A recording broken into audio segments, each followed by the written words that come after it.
This fall, the hunt is back on. Writer and director Shane Black is reviving the Predator franchise with the aptly named sequel, The Predator. Now, unlike some other modern revivals, The Predator isn't a reboot, and it will actually feature some callbacks to the previous films. Presumably, Black has designed The Predator to largely stand alone, but to make sure that everyone is up to speed, we're going to tell you everything you need to know about the Predator franchise in 2 minutes or less. In 1987, future Die Hard director John McTiernan introduced moviegoers to the original Predator, an alien creature that came from beyond the stars to hunt deadliest prey on Earth, people. Jean-Claude Van Damme was originally cast as the Predator, but he was quickly replaced by Kevin Peter Hall, whose redesigned costume was created by special effects icon Stan Winston.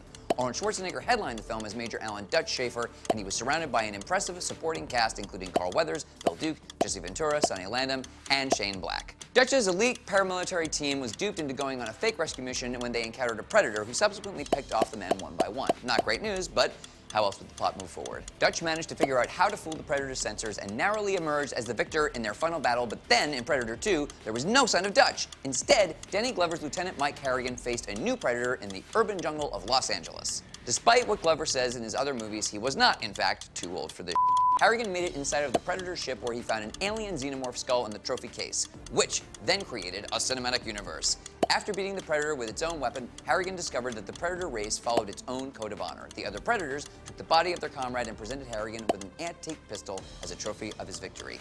It took 14 years before another Predator movie hit the screen, but Dark Horse Comics kept the flame alive by pitting the Predators against the Terminator, Batman, Superman, the Justice League, Judge Dredd, Magnus Robot Fighter, Tarzan, and of course, Aliens. The Aliens vs. Predator comics were so popular that they actually spawned 2 feature films in 2004 and 2007 respectively. Trust us, they're not as good as the comics. In 2010, Predators returned to the big screen with a dangerous group of humans who had been taken to an alien game preserve to serve as cannon fodder for a hunt with multiple Predators. Adrian Brody's Royce was among the last survivors, and in the final battle he used fire to hide from the sensors of the remaining Predator.